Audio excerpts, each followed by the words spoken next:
Hello friends, ಎಲ್ಲರೂ ಹೇಗಿದ್ದೀರಾ?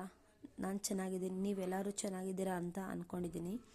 ಇವತ್ತಿನ ಒಂದು ವಿಡಿಯೋದಲ್ಲಿ ಕಿಡ್ನಿ ಕಲ್ಲು ಕರಗಲು ಕೆಲವೊಂದು ಟಿಪ್ಸ್ಗಳನ್ನು ಹೇಳ್ತೀನಿ. ಅದಕ್ಕಿಂತ ಮುಂಚೆ ಹೊಸದಾಗಿ ಯಾರ್ಯಾರು ಈ ವಿಡಿಯೋ ನೋಡ್ತಾ ಇದ್ದೀರಾ ಅವರೆಲ್ಲ ದಯವಿಟ್ಟು ಸಬ್ಸ್ಕ್ರೈಬ್ ಮಾಡಿ, ಲೈಕ್ ಮಾಡಿ, ಶೇರ್ ಮಾಡಿ ಅಂತ ಕೇಳ್ಕೊತೀನಿ. ಕಿಡ್ನಿ ಕಲ್ಲು ಕರಗೋದಕ್ಕೆ ಏನು ಮಾಡಬೇಕಪ್ಪ ಅಂದರೆ, ಮೊದಲಿಗೆ ಎಳ್ನೀರಿಗೆ ಒಂದು ಮೆಣಸಿನಕಾಯಿ ಹಾಗೂ ನಿಂಬೆ ರಸ ಹಿಂಡಿ ಕುಡಿತಾ ಬರಬೇಕು.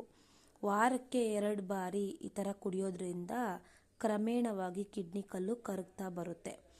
ಮತ್ತು ಹೆಚ್ಚಾಗಿ ಕಿಡ್ನಿಯಲ್ಲಿ ಕಲ್ಲು ಇರುವವರು ನೀರನ್ನು ಅತಿ ಹೆಚ್ಚಾಗಿ ಕುಡಿಯಬೇಕು. ಹಾಗೆ 3ನೇ ಟಿಪ್ಸ್ ಏನಪ್ಪ ಅಂದರೆ, ಕಾಡು ಬಸಳೆಯ 4 ಎಲೆಯನ್ನು, ಹಿಂಗ್ಲಾರ್ಕಾಯಿಯನ್ನು ತೆಗೆದುಕೊಂಡು ಅದರ ಸಿಪ್ಪೆಯನ್ನು ತೆಗೆದು ಕಡಲೆಕಾಯಿ ಗಾತ್ರದ ಉಂಡೆ ರೀತಿ ಮಾಡಿ, ಉಂಡೆ ಮತ್ತು ಕಾಡು ಬಸಳೆ ಎಲೆ ಈ ಎರಡನ್ನು ಚೆನ್ನಾಗಿ ಅಗಿಬೇಕು.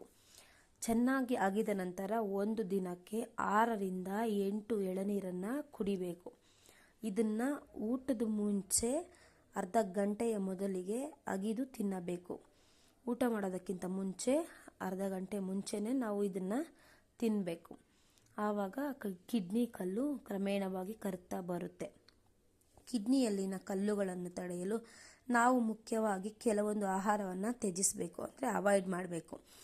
ಆ ವಸ್ತುಗಳು ಯಾವ್ಯಾವಪ್ಪ ಅಂದರೆ, beetroot, almonds, chocolate, spinach, tea, cashew, cocoa powder, French fries, raspberries, lady finger, beans, coffee, orange, soda,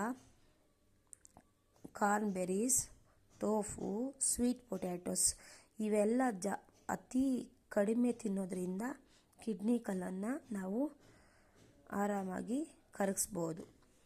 ಮತ್ತು 5ನೇ ಟಿಪ್ಸ್ ಏನಪ್ಪ ಅಂದರೆ, ಈರುಳ್ಳಿ, ಸಕ್ಕರೆ, ನೀರು. ಮೊದಲು ಈರುಳ್ಳಿ ಸಣ್ಣಗೆ ಕಟ್ ಮಾಡಿಕೊಂಡು ಅರ್ಧ ಲೀಟರ್ ನೀರಲ್ಲಿ ಹಾಕಿ ಚೆನ್ನಾಗಿ ಕುದಿಸಬೇಕು. ನಂತರ ಸಕ್ಕರೆ ಹಾಕಿ ಕಲಸಿ ಕುಡಿಬೇಕು. ಮೊದಲು ಹೊಟ್ಟೆಯಲ್ಲಿ ಅಂದರೆ ಮೂತ್ರ ಭಾಗದಲ್ಲಿ ಉರಿ ಕಡಿಮೆಯಾಗಿ ನಂತರ ಕ್ರಮವಾಗಿ ಕಲ್ಲುಗಳು ಕರಗಿ ಹೋಗುತ್ತವೆ. ಈ ರೀತಿ ಮಾಡೋದ್ರಿಂದ ನೀವು ಕಿಡ್ನಿ ಕಲ್ಲನ್ನು ಕರಗಿಸ್ಬೋದು.